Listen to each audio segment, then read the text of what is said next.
ರಾಯಚೂರಿನ bank of ಮಹಾರಾಷ್ಟ್ರದಲ್ಲಿ ವಂಚನೆ ಕೇಸ್ಗೆ ಸಂಬಂಧಪಟ್ಟಂತೆ ಬ್ಯಾಂಕ್ ಮ್ಯಾನೇಜರ್ ನರೇಂದ್ರ ರೆಡ್ಡಿ, ಕೆನರಾ ಬ್ಯಾಂಕ್ನ ಮಾಜಿ ಸಿಬ್ಬಂದಿ ಅರುಣ ಅರೆಸ್ಟ್ ಆಗಿದ್ದಾರೆ. ಇಬ್ಬರಿಂದ 10.92 ಲಕ್ಷ ರೂಪಾಯಿ ಗೋಲ್ಡ್ ಲೋನ್ ಗೋಲ್ಮಾಲ್ ನಡೆದಿದೆ.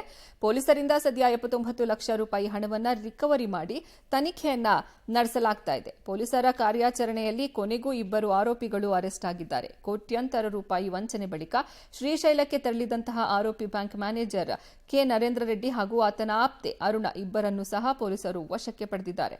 ಗೋಲ್ಡ್ ಲೋನ್ ಹೆಸರಲ್ಲಿ 10.92 ಲಕ್ಷ ರೂಪಾಯಿ ವಂಚನೆ ಮಾಡಿ ಪರಾರಿಯಾಗಿದ್ದ ನರೇಂದ್ರ ರೆಡ್ಡಿ ಅರುಣಾಕ್ಕೆ ಒಂದ್ ಕಡೆ ಕೆಲಸವನ್ನ ಮಾಡಿಕೊಂಡಿದ್ರು. ಅರುಣ ಅಕೌಂಟ್ಗೆ ಹಣ ಜಮೆ ಮಾಡಿದ್ದ ನರೇಂದ್ರ ರೆಡ್ಡಿ ಬ್ರಾಂಚ್ ಮ್ಯಾನೇಜರ್ ಸ್ಥಾನದ ಅಧಿಕಾರ ದುರ್ಬಳಕೆಯನ್ನ ಮಾಡಿಕೊಂಡಿದ್ದ. 30 ಜನರ ಹೆಸರಲ್ಲಿ ನಕಲಿ ಅಕೌಂಟ್ ಅನ್ನು ತೆರೆದು ಗೋಲ್ಡ್ ಲೋನ್ ತೆಗೆದುಕೊಂಡು ಬ್ಯಾಂಕ್ ಹಾಗೂ ಗ್ರಾಹಕರಿಗೆ 10.92 ಕೋಟಿಗೂ ಅಧಿಕ ವಂಚನೆಯನ್ನ ಮಾಡಿದ್ದ.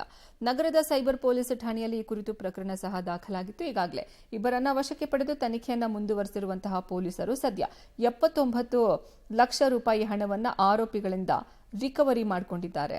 ಶಿವಮೊಗ್ಗ ಡಿಸಿಸಿ ಬ್ಯಾಂಕ್ ಗೋಲ್ಮಾಲ್ ಪ್ರಕರಣ ಸಂಬಂಧ ಇಡಿ ರೇಡ್ ನಡೆದಿದೆ. ಶಿವಮೊಗ್ಗದ 8 ಕಡೆ ಹಾಗೂ ಬೆಂಗಳೂರಿನ 2 ಕಡೆ ದಾಳಿ ನಡೆಸಿರುವಂತಹ ಇಡಿ ಅಧಿಕಾರಿಗಳು ಕಾಂಗ್ರೆಸ್ ಮುಖಂಡ ಮಂಜುನಾಥ ಗೌಡರನ್ನ ವಶಕ್ಕೆ ಪಡೆದು ವಿಚಾರಣೆಯನ್ನ ನಡೆಸಿದೆ.